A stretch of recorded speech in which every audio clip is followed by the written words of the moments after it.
3 weeks after the incident, Thompson received an unprecedented invitation to join the royal family for an informal tea at Kensington Palace. Such personal recognition was rare in royal protection circles, where officers typically maintained professional distance from the families they served. The invitation came directly from Prince William and Catherine, who wanted to express their gratitude more personally for his actions during Charlotte's medical emergency. Charlotte had recovered completely from her allergic reaction and had adapted well to her new allergy management routine. She carried her emergency inhaler with pride, calling it her special helper, and explaining to anyone who would listen how it worked. Her positive attitude about the incident had impressed her doctors and had helped ease her parents' concerns about future reactions. The changes implemented at Thomas's Battersea School following Charlotte's reaction had become a model for other institutions serving children with allergies. Every art supply was now screened for allergens. Staff received enhanced training on recognizing allergic reactions, and emergency procedures had been updated based on lessons learned from Charlotte's experience. The school's proactive response had been commended by allergy specialists and safety experts. Thompson's actions during the emergency had been formally reviewed by the Royal Protection Command, resulting in commendations for his quick thinking and appropriate decision-making under pressure. His choice to break protocol in order to provide immediate medical assistance had been officially validated, and his incident report had become required reading for new protection officers. The case study demonstrated how experienced officers could adapt procedures when facing genuine emergencies. The media attention surrounding Charlotte's incident had eventually died down, but the story had resonated with parents around the world who recognized how quickly children's medical situations could change. Several allergy awareness campaigns had cited the incident as an example of why emergency preparedness was crucial for families dealing with allergies. Thompson had declined all media interviews, maintaining the professional discretion expected of royal protection officers. During the tea gathering, Charlotte presented Thompson with a hand-drawn picture of him opening the car door, with herself depicted as a stick figure with a big smile. "This is you saving me, Sergeant Thompson," she announced proudly, showing the drawing to everyone present. "I drew you very tall because heroes are tall." Her innocent perspective on the incident touched everyone present and reinforced why Thompson felt so committed to his role. Prince William used the informal setting to discuss how the incident had affected the family's approach to Charlotte's activities and security arrangements. While they didn't want her to feel restricted by her newly discovered allergy, they were taking steps to ensure that all environments she entered were aware of her condition and prepared to respond appropriately. Thompson's experience and judgment would be crucial in implementing these enhanced safety measures. Catherine shared how Charlotte had been telling everyone about her adventure and how brave she had felt during the ambulance ride. Rather than being traumatized by the experience, Charlotte seemed to have gained confidence from successfully getting through a scary situation. Her parents attributed much of this positive outcome to Thompson's calm, reassuring presence throughout the emergency. The incident had also prompted broader changes in royal protection protocols for medical emergencies. Thompson had been asked to help develop new training programs that emphasized the importance of trusting officer instincts when children's safety was at stake. His experience would help prepare future protection officers for similar situations where quick decision-making could mean the difference between minor and major medical crises. Dr. Morrison had provided follow-up consultations with the royal family, ensuring that Charlotte's allergy management plan was comprehensive and practical. The princess had become something of a celebrity patient at the hospital, with staff members asking about her recovery and sharing her positive attitude with other young patients dealing with medical challenges. Her resilience had become an inspiration for other children facing their own health issues. Thompson's relationship with Charlotte had evolved following the incident. While maintaining appropriate professional boundaries, he had become even more attuned to her moods and behaviors. Their shared experience had created a bond of trust that enhanced his ability to protect her effectively. Charlotte often asked him questions about safety and emergency procedures, showing an advanced understanding of the importance of being prepared for unexpected situations. The royal family's gratitude extended beyond formal recognition. Thompson found himself included in more family discussions about Charlotte's activities and security needs. His insights were valued not just as a protection officer, but as someone who had demonstrated genuine care for Charlotte's well-being. This enhanced role reflected the trust he had earned through his actions during the emergency. 6 months later, Charlotte's allergy management had become routine, and she participated fully in all her school activities with appropriate precautions in place. Her confidence in handling her condition served as an example for other children dealing with allergies, and her school used her positive attitude to help other students understand and adapt to similar medical needs. Thompson continued to serve as Charlotte's primary protection officer, but his experience had also led to additional responsibilities training other royal protection personnel. His expertise in emergency decision-making became a valuable resource for the entire unit, helping to ensure that all officers were prepared to handle similar situations effectively. The incident had become part of royal family history, remembered not as a crisis, but as an example of how proper training, quick thinking, and genuine care could turn a potentially dangerous situation into a positive outcome. Charlotte's recovery and continued good health served as ongoing proof that Thompson's split-second decisions had been exactly right. As Charlotte grew older, she would occasionally reference that day when discussing safety with friends or when learning about emergency procedures. Her matter-of-fact approach to describing how Sergeant Thompson saved me by opening the car door reflected both her resilience and her complete trust in the people responsible for her protection. Years later, when Thompson looked back on his career in royal protection, he would identify that Tuesday afternoon as the moment when everything he had trained for came together. The incident had tested his judgment, his training, and his commitment to protecting the royal family, and he had proven equal to the challenge. The story of Princess Charlotte's allergic reaction and Thompson's response became a reminder that being a royal protection officer meant more than following procedures. It meant being ready to make difficult decisions quickly when lives were at stake. For Thompson, knowing that his actions had helped ensure Charlotte's safety and recovery made every day of his demanding career worthwhile. The trust and gratitude of the royal family, symbolized by Charlotte's drawing that still hung in Thompson's office, served as daily motivation to maintain the high standards required in royal protection. The incident had strengthened his resolve to continue serving with the same dedication and quick thinking that had made the difference on that crucial afternoon when a routine school pickup became an emergency that tested everyone involved. Within an hour of arriving at St. Mary's Hospital, Prince William and Catherine arrived, their faces showing the worry that any parents would feel when their child faced a medical emergency. Thompson briefed them immediately on everything that had transpired, from the first signs of Charlotte's distress to the current medical assessment. Their relief at seeing Charlotte breathing normally and talking was evident, though concern remained about the cause of her reaction. "You made exactly the right decisions, Michael," Prince William said quietly, using Thompson's first name in a rare departure from the usual formal protocols. "Thank you for taking care of our daughter." The sincerity in his voice carried the weight of a father's gratitude, transcending the usual boundaries between employer and employee. Dr. Morrison's tests revealed that Charlotte had experienced a severe allergic reaction to a new art supply that had been introduced in her art class that day. A special type of paint containing tree nuts had triggered an allergic response that none of them had known she possessed. The reaction had been delayed, which explained why she had seemed fine during class but deteriorated during the car ride home. "The good news is that now we know about this allergy, and we can take steps to prevent future reactions," Dr. Morrison explained to the family. "Charlotte will need to carry an emergency inhaler and possibly an EpiPen, and we'll work with the school to ensure that all art supplies are carefully screened before use in her classes." The medical team's assessment also revealed that Thompson's quick actions had likely prevented the reaction from becoming life-threatening. By providing fresh air and reducing Charlotte's panic, he had bought crucial time until professional medical help could arrive. Dr. Morrison commended his decision-making, noting that waiting longer could have resulted in a much more serious outcome.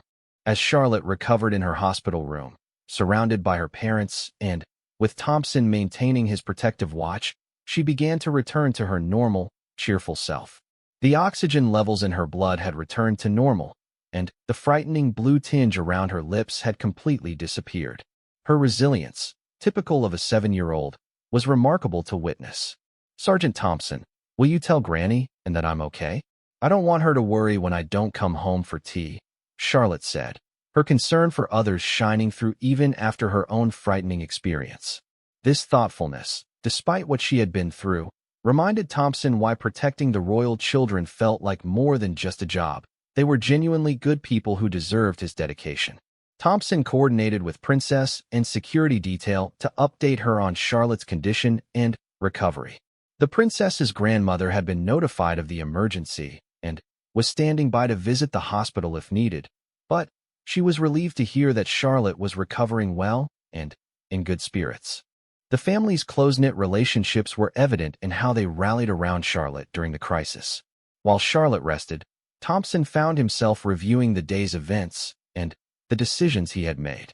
His choice to force open the car door, breaking established security protocols, would normally require extensive review and justification.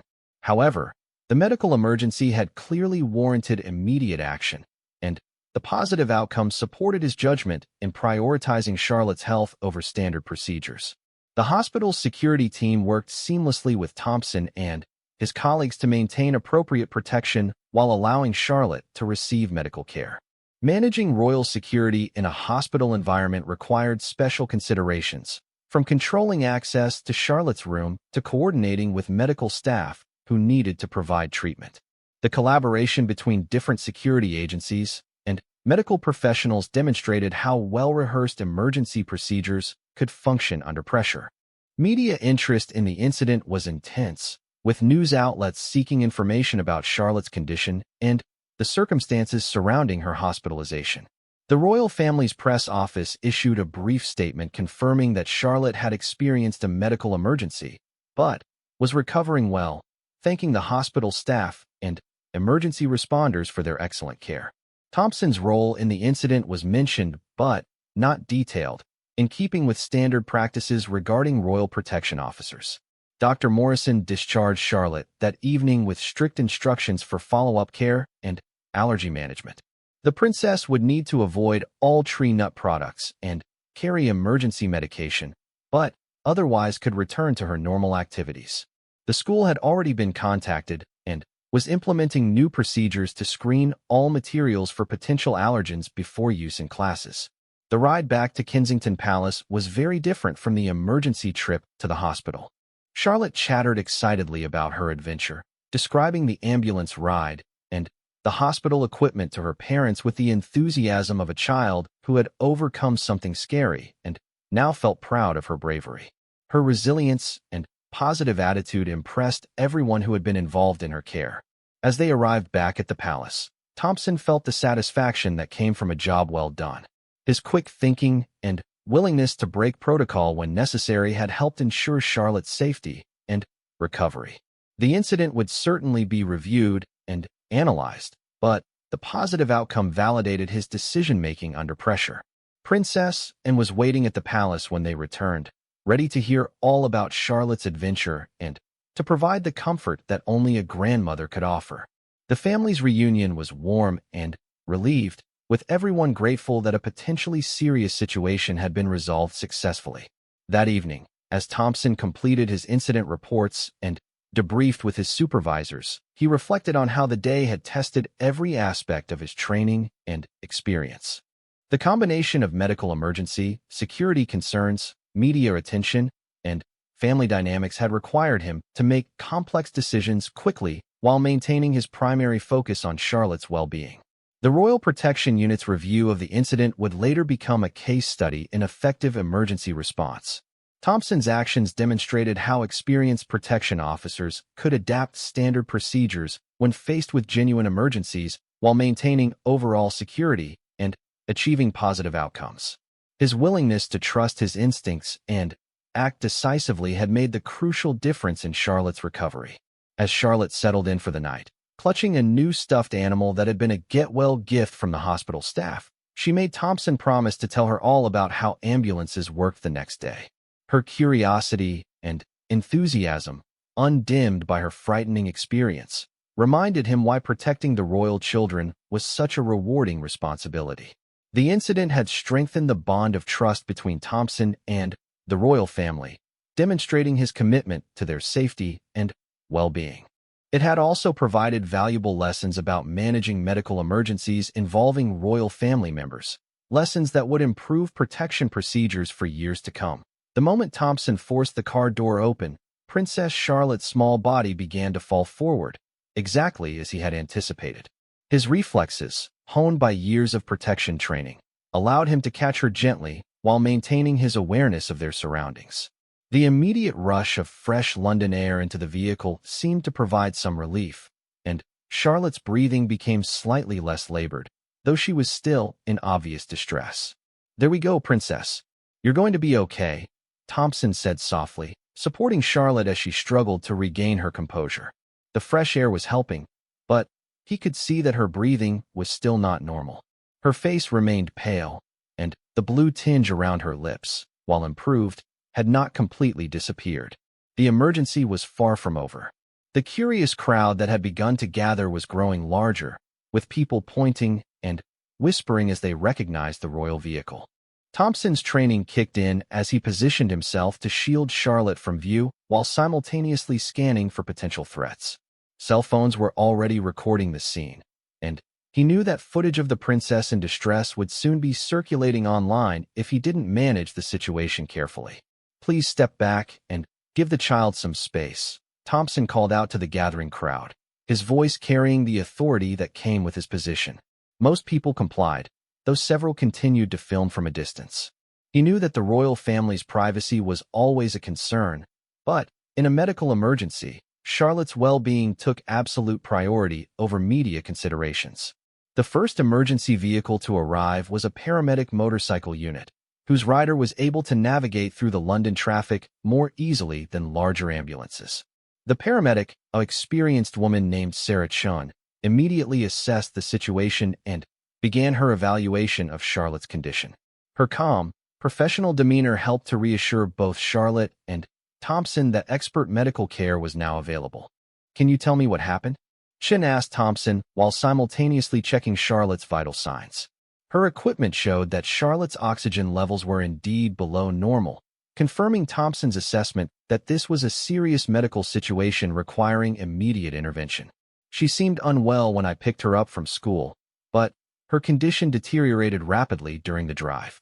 Severe breathing difficulties, blue lips, and she was pressing her face against the window as if trying to get more air," Thompson reported concisely, providing the paramedic with the essential information she needed to make treatment decisions. Chun nodded as she worked, placing an oxygen mask gently over Charlotte's nose and mouth. The princess initially resisted, frightened by the unfamiliar equipment, but Thompson knelt beside her and spoke in soothing tones. "This is going to help you breathe better, Princess, just like when we play dress-up games. But this mask is going to make you feel much better." The reference to their previous conversations about her love of costumes and role-playing seemed to help Charlotte relax slightly. She allowed the oxygen mask to remain in place, and within moments, both Thompson and Chun could see improvement in her color and breathing pattern. The intervention was working, but Chun's expression remained serious as she continued her assessment. "We need to transport her to hospital immediately," Chun announced, just as the full ambulance arrived on scene. The additional paramedics brought more advanced equipment and expertise, allowing for a more comprehensive evaluation of Charlotte's condition. Their preliminary assessment suggested a severe allergic reaction, possibly triggered by something she had encountered at school. Thompson's radio was now buzzing with constant updates as additional security teams arrived to establish a protective perimeter around the emergency scene. The arrival of multiple official vehicles had attracted even more attention, and news reporters were beginning to appear among the crowd of onlookers.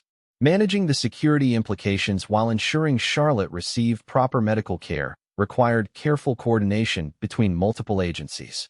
"Sergeant Thompson, we'll need you to accompany Princess Charlotte to the hospital," Chun informed him. This was standard procedure for royal protection officers, but it also meant that Thompson would continue to be responsible for Charlotte's security throughout the medical emergency. The weight of that responsibility felt heavier than usual as he watched the young princess struggling with the oxygen mask. The transfer to the ambulance was accomplished quickly but carefully, with Thompson maintaining constant communication with both the medical team and his security colleagues. Charlotte's condition appeared to be stabilizing with the oxygen therapy, but the paramedics emphasized that she needed immediate hospital evaluation to determine the cause of her reaction and ensure no complications developed. As the ambulance prepared to depart, Thompson made the decision to ride with Charlotte rather than following in a separate vehicle. His presence seemed to comfort the princess, and he knew that maintaining her emotional stability was almost as important as addressing her medical needs. Children often recovered more quickly when they felt safe and supported by familiar faces. Granny is going to be worried. Charlotte managed to whisper through the oxygen mask, her first coherent words since the emergency had begun. Thompson smiled, relieved to hear her speaking and thinking about others, which suggested that her cognitive function was not impaired by whatever had caused her breathing difficulties. "We'll call Granny and your parents as soon as we get to the hospital," Thompson assured her. "They'll be very proud of how brave you're being right now." He had already coordinated with the palace to notify Prince William and Catherine, who were being briefed on their daughter's condition and the steps being taken to ensure her safety. The ambulance ride to St. Mary's Hospital took less than 15 minutes, but it felt much longer as Thompson watched the medical team continue to monitor Charlotte's vital signs. Her breathing was becoming more normal with the oxygen support, but the paramedics remained vigilant for any changes in her condition. The cause of her reaction was still unknown, which meant they had to be prepared for potential complications. Upon arrival at the hospital, Charlotte was immediately taken to the pediatric emergency department, where a team of specialists was waiting.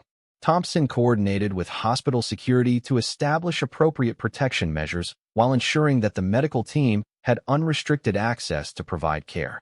The balance between security and medical necessity required constant adjustments as the situation evolved. Dr. Elizabeth Morrison, the pediatric emergency physician, took charge of Charlotte's care with the kind of expertise that came from years of treating children in crisis. Her calm, reassuring manner helped to keep Charlotte comfortable while she conducted a thorough examination to determine what had triggered such a severe reaction. "We're going to run some tests to figure out exactly what caused this reaction," Dr. Morrison explained to both Charlotte and Thompson. "The good news is that you're breathing much better now, and we're going to make sure you stay that way." Her words were directed at Charlotte, but also provided Thompson with the professional assessment he needed to report back to the royal family. As additional tests were ordered and Charlotte's condition continued to improve, Thompson reflected on the series of decisions that had brought them to this point. His choice to break protocol and force open the car door had likely prevented Charlotte's condition from becoming even more serious. The quick thinking and immediate action had proven to be the right decision, even though it had gone against established procedures that Thompson's years of training had taught him to remain calm under pressure. But watching Princess Charlotte's condition deteriorate in real time tested every ounce of his professional composure.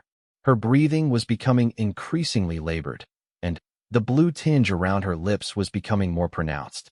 What had initially seemed like a child feeling unwell was rapidly escalating into what appeared to be a serious medical emergency. "Princess Charlotte, I need you to try to tell me how you're feeling," Thompson said, pulling the vehicle over to the side of the busy London street. Her small hands were still pressed against the window, and Thompson could see panic beginning to set in her eyes. The location where they had stopped was less than ideal for an emergency situation. They were on a busy thoroughfare with limited space to maneuver, and the constant flow of traffic made it difficult for emergency vehicles to access them quickly. Thompson immediately activated his emergency protocols, contacting both the palace medical team and emergency services while simultaneously trying to assess Charlotte's condition. "Control, this is Thompson with Princess Charlotte. We have a potential medical emergency. Subject is experiencing severe breathing difficulties and possible respiratory distress. Requesting immediate medical assistance and fastest route to nearest hospital." He spoke into his radio with practiced efficiency. The response from the palace was immediate, with multiple teams being dispatched to their location. Thompson knew that in situations involving the royal family, every decision would later be scrutinized by multiple agencies, but His primary concern was Charlotte's immediate safety. He could see that her breathing was becoming more shallow and rapid, classic signs of what appeared to be a severe allergic reaction or asthma attack. Time was becoming a critical factor. The princess was now struggling to communicate, managing only small whimpering sounds as she continued to press her face against the car window. Thompson realized that she might be trying to get more air, possibly feeling claustrophobic or unable to breathe properly inside the vehicle. The windows were tinted for security reasons, but they were also sealed, which could be contributing to her feeling of being unable to get enough oxygen. "Charlotte, I'm going to help you, but I need you to try to stay calm," Thompson said, moving quickly but deliberately. His training had covered various medical emergency scenarios, including respiratory distress in children. He knew that panic could make breathing problems worse, so keeping the princess as calm as possible was crucial while he assessed his options. The backup teams were still several minutes away, and Thompson could see that Charlotte's condition was continuing to deteriorate. Her lips were now distinctly blue, and her small body was beginning to show signs of exhaustion from her struggle to breathe. The decision he was facing was becoming clearer with each passing second: wait for backup and risk Charlotte's condition worsening, or take immediate action that might save her life. Thompson's radio crackled with updates from the approaching emergency teams, but he could see that Charlotte couldn't wait. Her face against the window was showing increasing desperation, and he realized that she was probably feeling trapped and panicked by her inability to breathe properly. The sealed environment of the armored vehicle, designed to protect her from external threats, was now potentially contributing to her medical crisis. "Princess, I'm going to get some fresh air for you," Thompson announced, making his decision. Royal protection protocols were strict about maintaining security perimeters, especially in public locations, but medical emergencies took precedence over standard procedures. He knew that his actions would be reviewed, but Charlotte's life was more important than his career. The challenge he faced was that the vehicle's security features, designed to protect the royal family from external threats, were now working against him. The windows required a specific sequence to open, and the door locks had multiple security layers that took precious seconds to disengage. Every moment counted as Charlotte's breathing became more labored. Thompson quickly assessed his surroundings for any potential security threats while simultaneously working to open the vehicle. The street was busy but appeared normal, with typical London traffic and pedestrians going about their daily routines. No immediate threats were visible, but opening the secured vehicle in a public location still went against everything he had been trained to avoid. "Control, I'm opening the vehicle to provide immediate medical assistance to Princess Charlotte. Condition appears critical and cannot wait for backup," Thompson reported, knowing that his supervisors would understand the gravity of the situation. The response was immediate authorization, with additional security teams being diverted to create a protective perimeter around their location. As Thompson worked to open Charlotte's door, he could see curious onlookers beginning to take notice of the stopped royal vehicle. Cell phones were being raised, and he knew that within minutes, social media would be buzzing with speculation about what was happening. Managing the security implications while focusing on Charlotte's medical needs required him to make rapid calculations about risk and priorities.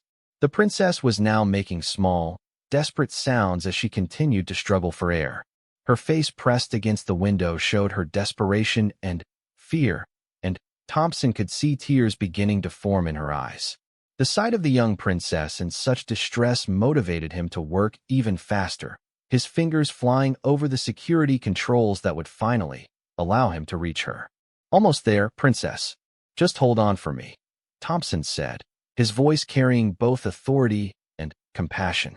He had worked with Charlotte long enough to know that she responded well to clear, direct communication, even in stressful situations. His goal was to keep her as calm as possible while he worked to provide the help she desperately needed. The security system finally disengaged, and Thompson felt the door mechanisms unlock. But as he reached for the handle, he realized that Charlotte's position against the window might cause her to fall when the door opened. Her small body was pressed so tightly against the glass that she appeared to be using it for support in her struggle to breathe. "Charlotte, I'm going to open the door now, but I need you to try to sit back just a little," Thompson instructed, knowing that she might not be able to follow complex directions in her current state. He positioned himself to catch her if she fell, while simultaneously scanning the area for the approaching emergency vehicles. The sounds of sirens were becoming audible in the distance, indicating that help was on the way, but Thompson knew that the next few seconds could be crucial for Charlotte's recovery. Her breathing was becoming increasingly difficult, and he could see that she was beginning to show signs of exhaustion from her struggle to get enough oxygen. As Thompson prepared to force open the car door, he reflected briefly on how this moment would define his career and possibly save the life of the young princess he had sworn to protect. The decision to break protocol was clear in his mind. No procedure or regulation was more important than Charlotte's immediate safety, and, being in the world of royal protection, there exists an unwritten rule. Never break protocol unless a life hangs in the balance. For decades, royal guards have maintained perfect composure, following procedures that have protected the monarchy through wars, scandals, and countless public appearances. But, on one seemingly ordinary Tuesday afternoon in London, Sergeant Michael Thompson found himself facing a choice that would either save a young princess or cost him his career. What started as a routine school pickup became a heart-stopping moment that would be replayed on news channels around the world. In those crucial seconds, when Princess Charlotte's small face pressed against the car window in obvious distress, Thompson had to decide: follow protocol and wait for backup, or trust his instincts and act immediately. The decision he made would not only change the course of that day, but would forever alter how the Royal Protection Unit approaches emergency situations involving the youngest members of the royal family. This is the true story of courage, quick thinking, and the unbreakable bond between those sworn to protect and those they serve. Sometimes, being a hero means breaking the rules. The morning started like any other Tuesday at Kensington Palace. Sergeant Michael Thompson adjusted his earpiece one final time as he reviewed the day's security briefings. At 34, he had spent 8 years protecting members of the royal family, but his assignment to Princess Charlotte's detail still felt like the pinnacle of his career. The 7-year-old princess had a way of making even the most serious protection officers crack a smile, with her infectious laughter and curious questions about everything from why cars had 4 wheels to whether guards ever got tired of standing so straight.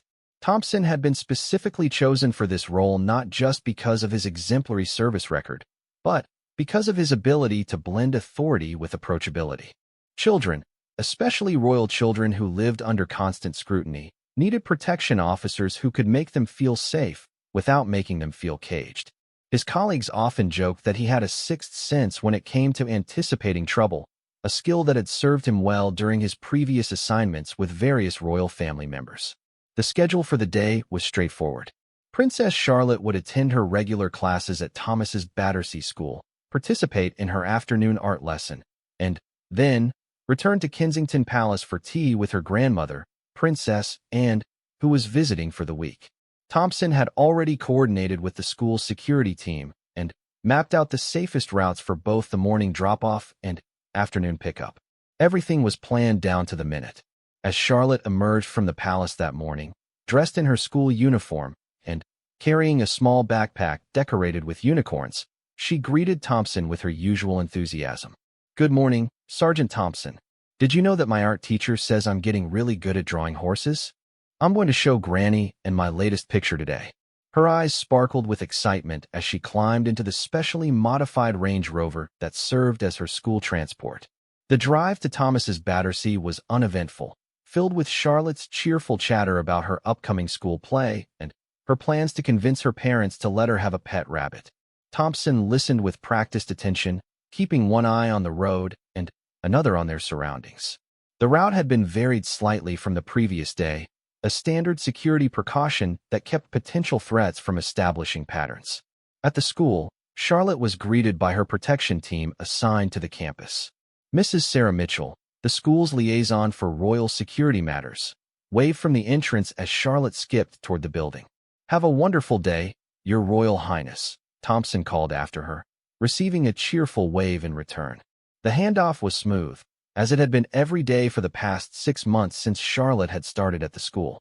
Thompson used the time during school hours to review security protocols with his team, check in with intelligence contacts, and prepare for the afternoon pickup.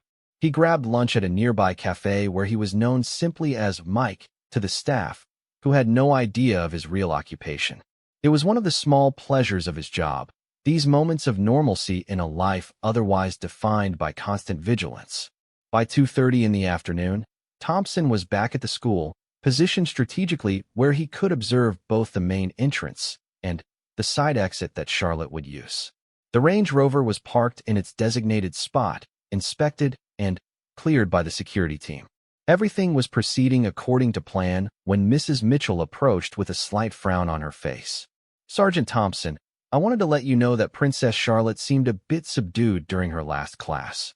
She mentioned feeling a little unwell, but when the school nurse checked her, there was no fever or obvious signs of illness. She insisted she was fine and wanted to continue with her day." Mrs. Mitchell's concern was evident in her voice. "She's always been such a vibrant child, so any change in her demeanor catches our attention."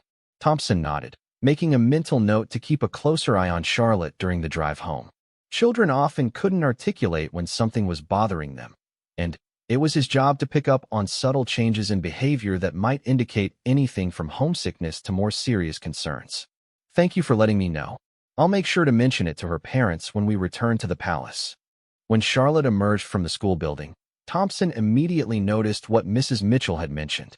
The usual spring in the princess's step was noticeably absent, and she seemed more withdrawn than usual. Her small face looked pale, and she was unusually quiet as she approached the vehicle. "How was your day, Princess?" Thompson asked gently as he opened the car door for her. Charlotte managed a small smile, but didn't launch into her typical detailed account of her classes and activities. Instead, she simply said, "It was okay, Sergeant Thompson. Can we go home now? I want to see Granny Ann." As they began the drive back to Kensington Palace, Thompson kept glancing in the rearview mirror to check on Charlotte. She had settled into her usual seat, but seemed restless, shifting position frequently and pressing her face against the window. At first, he attributed it to fatigue or perhaps the excitement of seeing her grandmother. Children often became overwhelmed by their emotions and needed time to process their feelings. The route back to the palace took them through some of London's busiest streets, but Thompson had driven it so many times that he could navigate it blindfolded. Traffic was typical for a Tuesday afternoon, heavy but moving steadily. They were about 15 minutes away from the palace when Thompson noticed Charlotte's behavior becoming more agitated. Through the rearview mirror, he could see her pressing her face more insistently against the window, and her breathing seemed to be becoming more labored. What had started as restlessness was beginning to look like genuine distress. Thompson's training kicked in as he began to assess whether this was a medical emergency or simply a child having an emotional moment. "Princess Charlotte, are you feeling all right?" he asked, his voice calm but attentive. When she didn't respond immediately, Thompson began to feel the first stirrings of concern. In his 8 years of royal protection, he had learned that children often couldn't vocalize when something was seriously wrong, and it was crucial to trust his instincts when their behavior seemed off. Charlotte's small hands were now pressed flat against the window, and Thompson could see her breath fogging the glass. Her face had taken on a slightly blue tinge around her lips, and her breathing appeared to be becoming more rapid and shallow. The pieces of a potentially serious puzzle were beginning to fall into place in Thompson's mind. The traffic around them continued to flow normally, other drivers completely unaware that a potential emergency was unfolding in the royal vehicle among them. Thompson's radio crackled with routine communications from other security teams, but his full attention was now focused on the small passenger in his care. He knew that the next few minutes could be critical. Every second counted when it came to a child's safety, and Thompson found himself facing the kind of split-second decision that would define not just his career, but potentially save a life. The protocols he had memorized and practiced countless times were about to be put to the ultimate test. As Charlotte's distress became more apparent, Thompson realized that what had started as a routine school pickup was about to become one of the most challenging moments of his professional life. The responsibility of protecting the young princess weighed heavily on his shoulders as he prepared to make decisions that would require both his training and his instincts to guide him through the crisis that was rapidly unfolding in the back seat of his vehicle.